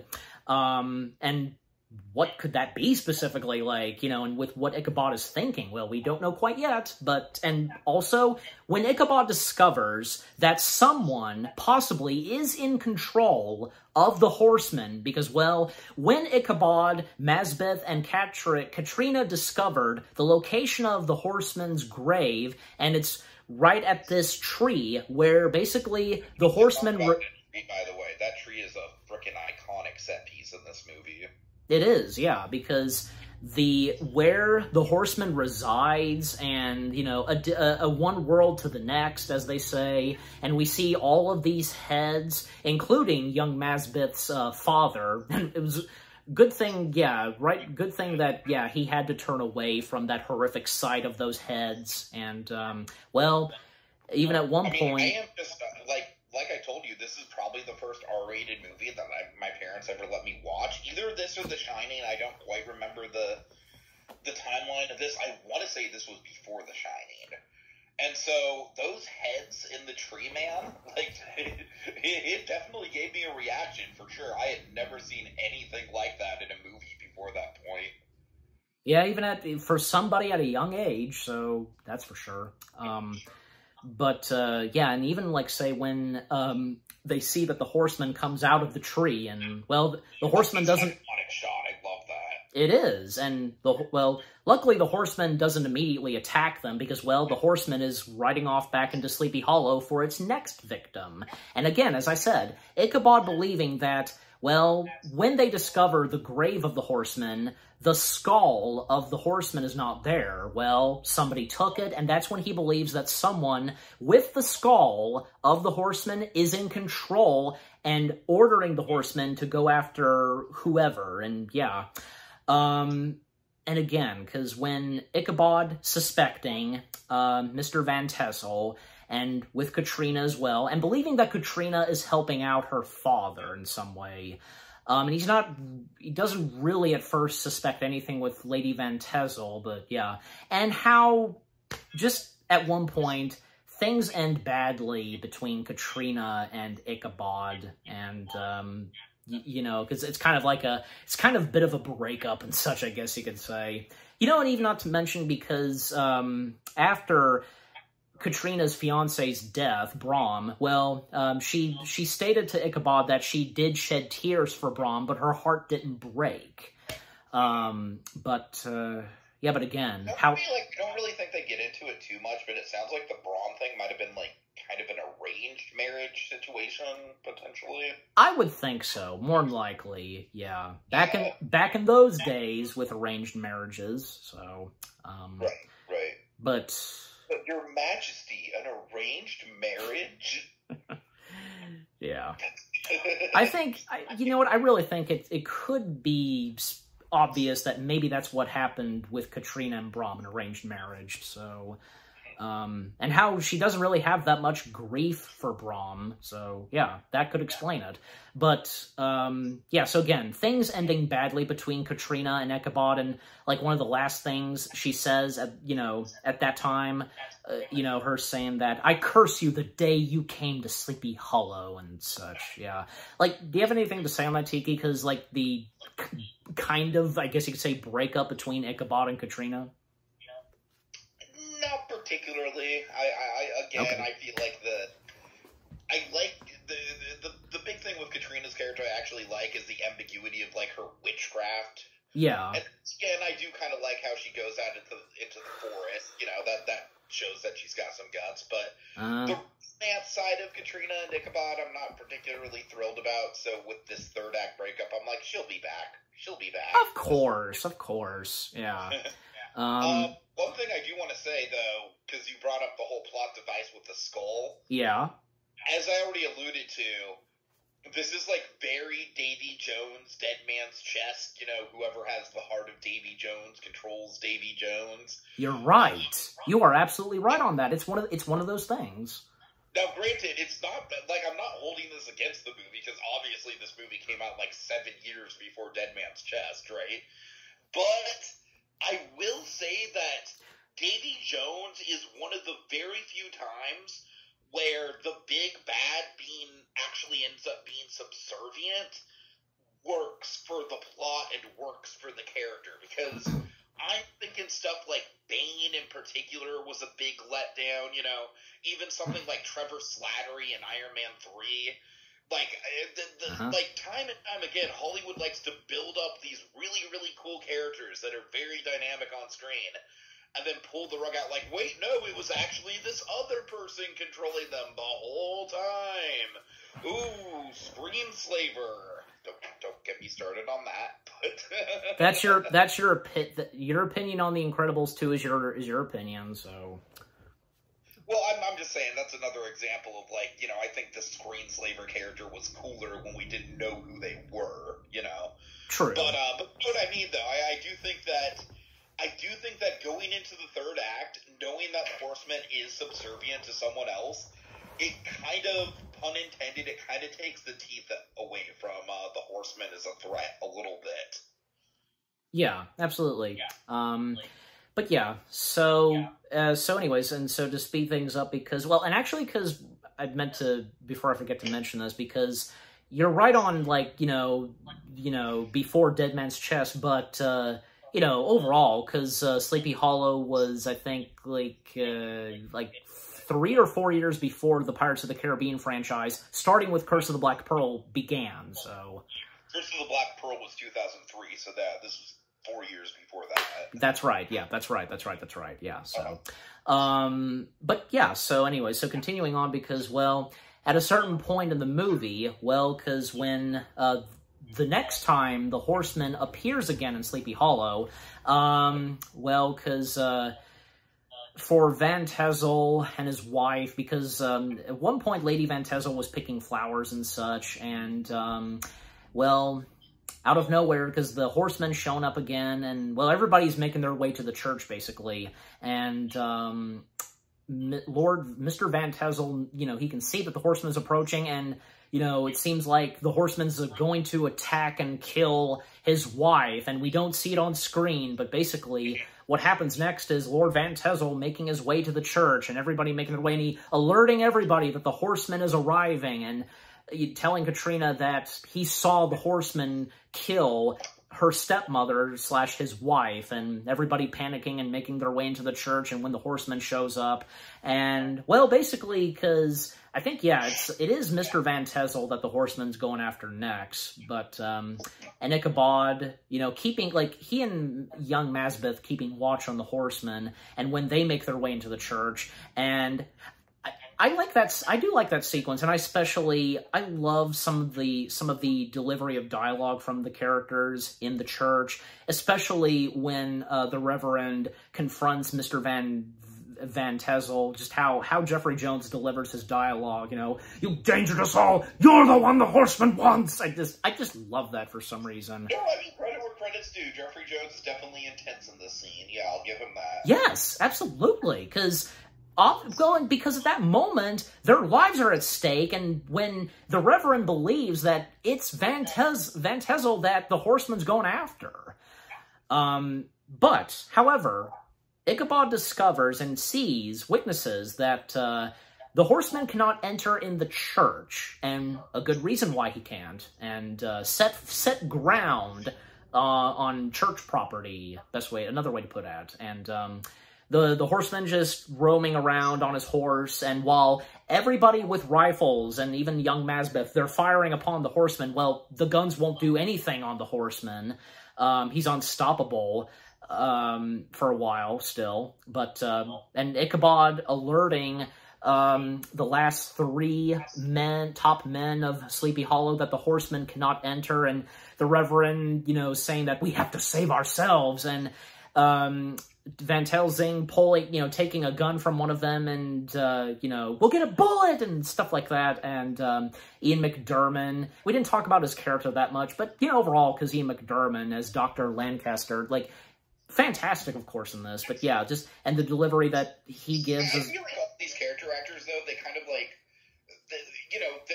they fulfill their roles well. Like, Ian McDermott is the doctor, Jeffrey Jones is the priest. They fulfill their roles well, but I don't really think any of them get, like, many standout moments besides the one you just mentioned with Jones. Yeah. You know? Yeah. Or even, like, I mean, well, Michael... There's a lot of meat on the bones of their characters to really dissect. Yeah, certain moments that happen to each of these characters. It's like what happened with Richard Griffith's character when he got killed by the horseman. His head spinned, or, like, say, what happened in the church between all 3 of them, and just, well, when the doctor saying, you know, enough of dying already, it's time to confess our sins, and then out of nowhere, because the Reverend basically hits the doctor by the head, killing him instantly, and then Lord Van Tassel shooting the Reverend, and, well, it really seems like that he could be the suspect in whom the horseman is going after, and so on. And even one moment where we see Katrina, what is she doing specifically? She's doing something on the floor with her eyes closed, and we find out in just a few moments, well, because after she's done and hears the sounds of gun firing,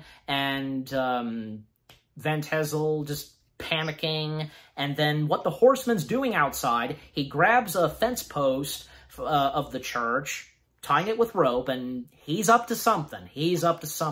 And in order to get his victim. And with what Van Tassel says to everybody in the church, you know, there's a conspiracy, blah, blah, blah. And right through the church window, one of those pillars, you know, of the church, stabbing through Van Tassel, that horrific scream that Katrina lets out, and, well, Van Tassel's body smashing through the windows, and, well, the way the horseman is going after him, very clever, and having him get up right out of the church property, and that's when, yeah, he slices his head off, and Katrina passing out to the horrific sight of what has now happened to her now late father, and as the camera pans, we see, like, you know, part from Katrina passed out to the now dead bodies of the doctor and the reverend, and where we see what Katrina wrote. I think that is a pretty cool shot right there. Yeah, for sure, for sure. Yeah. So, yeah. Speaking, I mean, I think it probably goes without saying, but, that is the most memorable death in the whole movie, I would say. With Mr. Van Tassel? Yeah, I would say that's the MVP kill. Yes, and just how cleverly and smart the Horseman managed to get the victim whom was inside of the church. It's amazing. Right. So, after all that, because, God, definitely all hell broke loose in the church with what was going on with everybody and how the Horseman got his victim. And, well, when it's also believed... It's a cool depiction of mob mentality, which is obviously something that Burton kind of has has an appreciation for in his movies. He's incorporated that many times. Yeah, absolutely. Good point. So, yeah, again, after all that, and still, when it is believed that Katrina's stepmother died in the hands of the Horseman, well, Katrina's still, conscious from what had happened, and this is where, at first, Ichabod, he is saying goodbye to Katrina, and his job is finished in Sleepy Hollow, and, the last words and talk that he has with young Masbeth, and as he's now departing and going back to New York, and, well, right as he disembarked on the carriage, Katrina had woke up and saw that he was disembarking, and yeah, so... But, however, at one point, and just right as Ichabod is leaving Sleepy Hollow, the town, he discovers something, and, well, he even saw, supposedly, the headless body of Mrs. Van Tassel. However, it occurs to him, and the look and expression on Johnny's face and his performance as Ichabod, fantastic, when something's not quite right, and he has the coachman have him turn him back to go back into town, and immediately investigating on, supposedly, the headless body of Mrs. Van Tassel, and he discovers something about, how long the body has been dead and such, just something's not quite right, and back in the residence of the Tassels, Katrina, all that's left, well, out of nowhere, her stepmother shows up, and this is like a surprising moment, and believing that she was killed, but no. And once again... For sure, and the Headless Horseman still has definitely one more standout moment, at least in the finale. Yes, he does. But I do think that this reveal kind of makes the Horseman a little less intimidating. I don't know. Yeah, I'd say so. It seems like it, yeah. But yeah, again, Katrina, she once again passes out from the sight of her stepmother. Apparently, she's still alive. And what happens next is when... a lot of passing out in this movie, doesn't she? Katrina? Yeah, it's kind of her go-to. Well, she only passed out twice. But Ichabod passed out a lot, most of the time in this movie. I mean, that's what I'm thinking, then. I'm thinking just generally speaking, it's not just Katrina, it's just everyone in this movie is kind of prone to passing out. Yeah, so then what happens next is, well, Ichabod, he was too late because, well, now Katrina's not there, and with the help of young Masbeth, well, basically, Mrs. Van Tassel has taken Katrina to the windmill. Not that much of the windmill in this, but up to the climax. And this is where Van Tassel gives out all the information. She was behind all of this. Yeah, and the big exposition dump happens. Okay. And, with her linked with the Headless Horseman, and, well, because the background she tells her stepdaughter, because she was one of those little girls that encountered the Hessian Horseman, and she was the one that broke off that twig, and alerting the Horseman's presence, and it's also explained, like, with what happened to her sister, and, well, that was her twin sister as that horrific-looking witch, and some killings that Katrina did Mrs. Van Tassel, some killings that she did herself, like, most notably, and we didn't talk about her at all, one of the maids, Sarah, and Sarah being played by Jessica Oilio, if I'm even getting her last name right. I think is how you pronounce it. Say it again? Oleo, I'm pretty sure. I could be wrong. Maybe, yeah. Like, not much to say on the character of Sarah? She's more of just kind of a plot device. She is. She did I mean, there was one moment, and when Ichabod first arrived at Sleepy Hollow, because, you know, like, was pleased that Ichabod was here, you know. Yeah. Grateful for him being here in Sleepy Hollow, that stuff, so... yeah, but basically, yeah, Mrs. Van Tassel killing Sarah, and how, when it came to, supposedly, and assuming that the horseman killed Mrs. Van Tassel, well, not really, because, again, her being linked with the horseman, and how, yeah, she's the one in control of the horseman, and having the horseman go after whichever witch, and basically using the body of Sarah, and, well, her head being decapitated by that point, and dressing up Sarah's body with her clothing, and, you know, scratching her hand and such, and making it seem like that, yeah, that's Mrs. Van Tassel's body, but with what Ichabod discovered, yeah, and also talking about the will and stuff like that, and how sadly, you know, when she was very young, her and her sister, they lost their father, and their mother was believed to be a witch, and she didn't make it either, and thus, her and her twin sister were left to defend themselves, and even when, well, they encountered and saw the Hessian horsemen, and, well, what would happen to them next? The twins, and again, her twin sister Crone becoming that horrific-looking witch, and ultimately, she killed her own twin sister. And then, about the will, and because this has to do with Peter Van Garrett not being, you know, very kind and such to hers and her family, and she even reveals to Katrina that her family name, her actual family name is Archer. So, yeah. But yeah, and still, with what... that Archer thing was a little forced of like, oh my god, it's like the Archer from the one from the stone carving thing. Oh my god, what a twist. I don't know, that kind of came across. Like, generally, I do like this twist in general, just because, like, it is a little convoluted, and it does dilute the horseman's threat level, but it is clever. I think it works for the most part. But the one Archer scene, I don't know, I think that's a little silly. Yeah, I don't know. I didn't. When I've watched this, it never occurred to me being silly. But anyways, that's your opinion, and that's my opinion. But yeah, on the whole Archer thing. But yeah, and still with more talk on the will of Peter Van Garrett, and with the widow, and with Peter Van Garrett's son. And yeah, Peter Van Garrett's son, he is credited, Dirk Van Garrett, being played by Robert Sella. Yeah. And some of the other cast members, like, Dr. Lancaster's wife, played by Gabrielle Lloyd. I know I've seen her before. And even Mrs. Van Tassel pointed out about Sarah that an affair happened between Sarah and the doctor.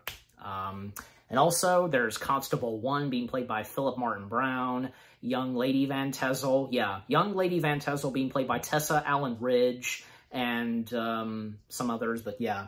So all the information that Lady Van Tassel gives to her stepdaughter, just wow, yeah.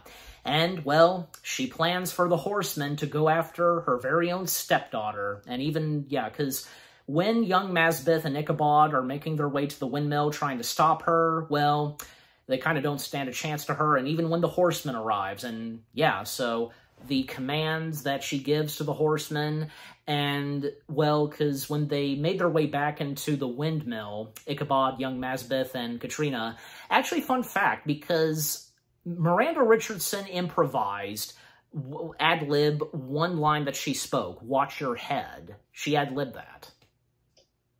Yeah, so, bet you didn't know that. But yeah, the climax that happens in the windmill, yeah, just the horsemen chasing after them, and up until when the windmill burns, and they escape the windmill, thankfully, but, well, that did not defeat the horsemen. Anything to say on the climax that happens in the windmill?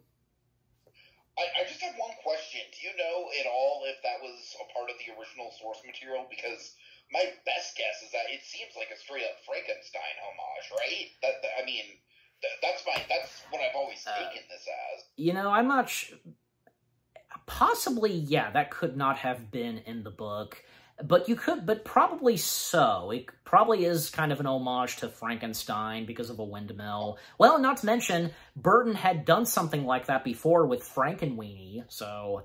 Sure. If you guys know, if any of you guys know this... Like, to get even more into Burton with Frankenstein, like, Edward Scissorhands is very much a Frankenstein allegory. Like, very much so. Yeah, it is. But, yeah, as I was saying, to you viewers, if you know this, if it's in the original book with the whole windmill thing, let us know in the comments section. If any of you know and if you've read the book. I mean, you said that you read the book, did you? Tiki? No, I have not, actually. Oh, I thought you said you did, but okay. No. All right, but okay, so after the climax on the windmill, the more climax that happens when, well, they're riding on a carriage, the horseman is on their tail, and... yeah, anything on that with the chase of the horsemen and them on the carriage? Yeah, I mean, I think we already kind of talked through it. I think this is where we get some of the cool, sort of homages to the Disney movie with, with Ichabod riding the horseman's horse and stuff like that. So, that's all fun. Absolutely. And, of course, making their way to where the horseman resides and, with the skull of the horseman. But, however, Lady Van Tassel being there to stop them no matter what it takes. And, the more climax that happens. And when the horseman pops up again and, well, he is about to kill Katrina and nice on young Mazbeth's part, clobbering Lady Van Tassel and helping Ichabod, grab the skull of the horseman. Horseman! And the horseman, because having Ichabod throw him his skull head, and thus his head is now part of his body again, and some creepy and amazing visuals where, his head starts to, regenerate or something like that, regrow. Like, do you have anything? That's what I'm saying. Like, the horseman, by and large, is kind of, like, a little bit less intimidating in the third act when we know he's being subservient. But no, this moment might be the most visually disturbing thing. Like, because there's one thing to see a body decompress. Yes. But to see a body, like, grow back in real time is, oh man, it just makes your hair stand up. Absolutely. There's such an it factor to it. ILM just totally nailed the visuals on the decomposing of, of the horseman's head. It's just amazing. And actually, if I'm correct, they did actually, for the skull of the horseman, they actually did X-ray and scanned Christopher Walken's skull. So... I'm not surprised. I'm not surprised. Yeah, you know what I'm describing, and it's just like it's just like what happened with Nicolas Cage as the Ghost Rider. So they actually used Nicolas Cage's skull for his appearance as the Ghost Rider. So yeah. But yeah, so now that he's got his head again, and once again it's Christopher Walken, and well, what's going to happen next? I mean, is he going to go after them? Well, no. Actually, I mean, he does spare them, and rightfully so, because it's thanks to them that he's got his head back, and he is his old self again, and once again being reunited with his horse, and well, he's got some business to attend to with Lady Van Tassel, and a very fitting demise for her. And when the horseman picks her up and she wakes up to the sight of the horseman with his head again, and I guess you could say, like, the horseman giving her the kiss of death and taking her along with him to, in the tree and, hell and such. But yeah. Like, anything on, like, her demise and her defeat? I really like the irony of it. I really like how, she's the one that's been trying to control the horseman, but then ultimately the horseman gets to have the last laugh, and, yes. Horrific, like, just being dragged back into that tree. It's definitely a fittingly dark conclusion for the character. Absolutely. Absolutely, and... we only, like, have a bit of her hand and how it kind of slowly is moving. But, yeah, that's the end of her completely. And how, for one last time, and the sight of her hand sticking out. Ichabod fainting from that, so, yeah.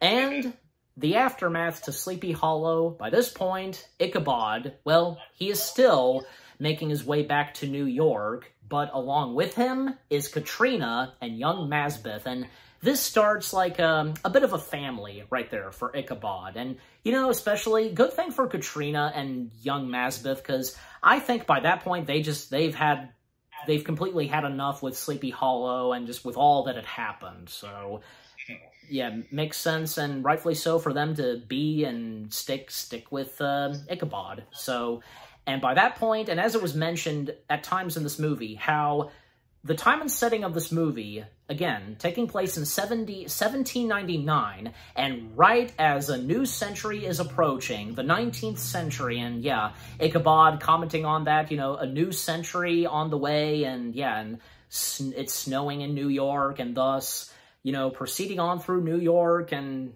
yeah, what a great way to end it off right there. And very fitting that this movie came out right as the 20th century was ending, and the 21st century. Yeah, I do remember even watching it at the time. I was like, "Hey, we're about to enter a new millennium. That's cool." There you go. That was very that was very clever and perfect for what goes on in this movie.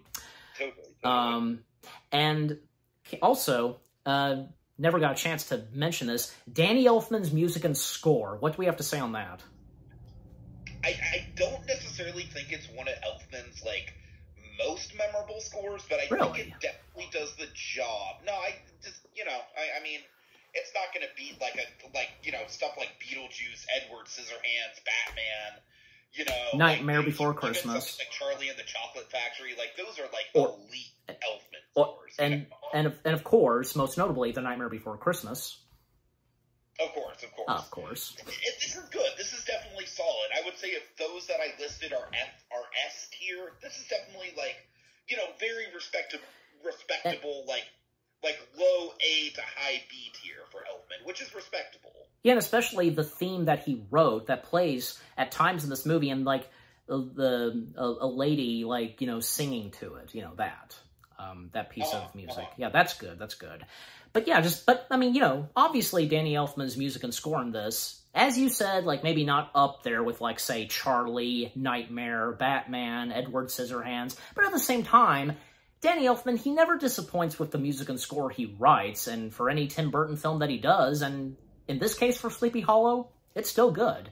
But, yeah, Tim Burton's Sleepy Hollow, again, you know, from how I feel about it to how Tiki feels about it, the different opinions that we have about this, you know, and aside from me, you know, still, I know... I'm not really that far off. I'm just a little bit more nitpicky than you. I think that's the only difference, really. But, for both of us, we do still enjoy, like, and appreciate Tim Burton's Sleepy Hollow, and, well, it's not a bad Tim Burton film. It's quite good. Oh, for sure. So, yeah, so the story to Tim Burton's Sleepy Hollow, pretty good, not that bad. The cast of characters, the music and score, the sets, the wardrobing, the practical and visual effects, the creepy, chilling, horrific moments, the horror to it, the slashing, and with the bodies, and with Danny Elfman's music and score, just, yeah. Everything about Tim Burton's Sleepy Hollow, what more do I have to say? I really enjoy it. It, you know, may not be like a crowning achievement for Burton, but again, it's on that level, and a good thing too that, you know what, it's a pretty good Tim Burton film. It may not be really up there, like, say, with Batman, Edward Scissorhands, and Beetlejuice, but at the same time, it's still in that category just where, you know what, it's a really good and enjoyable Tim Burton film, and with what he brought to Sleepy Hollow, and as you pointed out, like, you know, a passion for Burton doing Sleepy Hollow, and as I pointed out, this being a very perfect fit for Burton, which that being Sleepy Hollow, right up his alley, just, yeah, everything that was brought to Sleepy Hollow in the world of Tim Burton, I think it's quite good, so, yeah. So now we'll turn to you, Tiki, your final words, thoughts, results on Tim Burton's Sleepy Hollow, all of it. Yeah, I mean, I definitely, like I said, this movie has a pretty robust history for me as far as, like, my forming my movie taste, just because it was one of those movies where, you know, I was so looking forward to it, and I definitely got a lot out of it as a kid. I just thought, I just kind of thought it was a little bit too convoluted for its own good. I still feel that way to a certain extent, but I really, especially with me knowing way more context behind Hammer Horror and the inspiration for what he was going for, I definitely think that stuff makes this film a lot more elevated for me than it would be otherwise. And, you know, I really do think this film is also, we didn't talk that much specifically about Depp's performance, but no. I think this might be, like, the start of Captain Jack Sparrow era Depp. Like, it's obviously before Curse of the Black Pearl. Yes. But I kind of feel like this is very much Depp, you know, going out of his way to not be typecast as the pretty boy, you know, really taking on those eccentric roles. True. And not just, like, you know, obviously he's done stuff like Edward Scissorhands before, but this is really, you know, it's kind of like a Hollywood lead, but at the same time a lead that's a little off-kilter, and that's exactly what Jack Sparrow is. So, well, you know, in a lot of ways I see this as a proto-Jack Sparrow performance. And, yeah, I just, overall, I just definitely think this movie is just a very good Halloween movie. It's very interesting that it's Tim Burton's one and only true horror movie without any other real subgenres attached to it. Yeah. So, just a very interesting piece of pop culture. Not necessarily a Tim Burton movie that rises to the top a lot of the time. I feel like it kind of gets kind of pushed to the, not necessarily forgotten, but kind of pushed to the middle of the pack. Yeah. I think people should look at this as more of a top, you know, not necessarily a top tier Burton movie, but like I said, like a solid A, like low A, high B tier Tim Burton movie at least, I think is definitely warranted.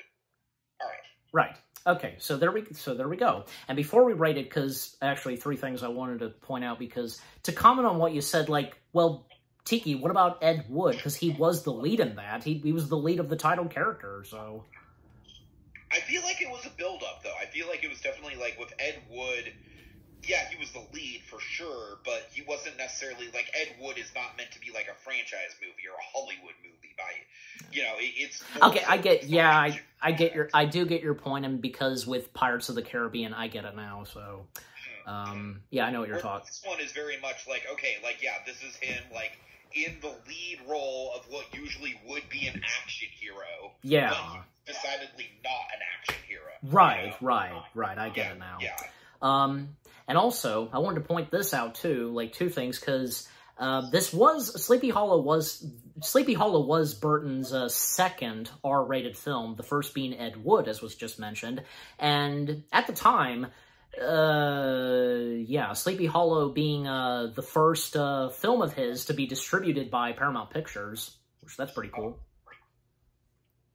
So, yeah. All right, but how we rate Sleepy Hollow. We'll start with you, Tiki. How do you rate this? Like, what scale are we going on? Well, we've done this before, of course. Like, for me, I do 10 out of 10, but, you know, what say you? I'd probably give it, like, a solid 7.5, 8. Okay. Yeah. All right, so there you go. For me, I'll round it up to a full 8 if that'll make you happy. Okay. And you know what? Yeah, because... Yeah, I think because again, as I've said, and I understand, and of course I know, it may not be a crowning achievement for Burton, as I said, etc., but for me, same goes, yeah, I'm with Tiki as well. As much as I love this is still good, yeah. I too give it, 8 out of 10 stars, fingers. 8 out of 10 stars for both me and Tiki. For Sleepy Hollow. Yeah, Tim Burton Sleepy Hollow, for both of us, we give it 8 out of 10 stars. Okay, so, what about you guys? What did you think of Tim Burton's Sleepy Hollow itself? Is it one of your favorite Tim Burton films? Do you like where this Sleepy Hollow adaptation was going, and the direction, and, you know, with its story, its cast of characters, the horror to it, the practical and visual effects, the killings, and the twist revealed, and whom's behind this, Danny Elfman's music and score. You know, again, any of you that really enjoy Tim Burton's Sleepy Hollow and what he brought to this Sleepy Hollow adaptation, and with what me and Tiki had to say, and with our review, and yeah, what did you think of our review? Leave comments and give this review video a like, as always. And so, with all that being said, thank you very much for watching. We hope you guys enjoyed our review of Tim Burton's Sleepy Hollow. More review videos are coming your way. They're going to be awesome. Keep looking forward, and we'll see you guys in the next video / review. And Tiki, it was a lot of fun diving in and review collabing on Tim Burton's Sleepy Hollow, and yeah, overall, thanks for joining me for this one. Yeah. Okay. And those can be your, well, any last words, say goodbye, you can do that again if you want. Okay, you heard what he said, so yeah. And for me, again, thank you very much for watching, and, well, continuing on, reviewing more Halloweenish films. There's only 2 left. Only 2 more Halloweenish films for me to review. Stay tuned, because the second to last Halloweenish film I'm going to be reviewing, well, to best describe it, Luke Evans plays the titled character. I'm pretty sure some of you probably know what it is. Again, stay tuned for that. Take care, and peace out. Ah!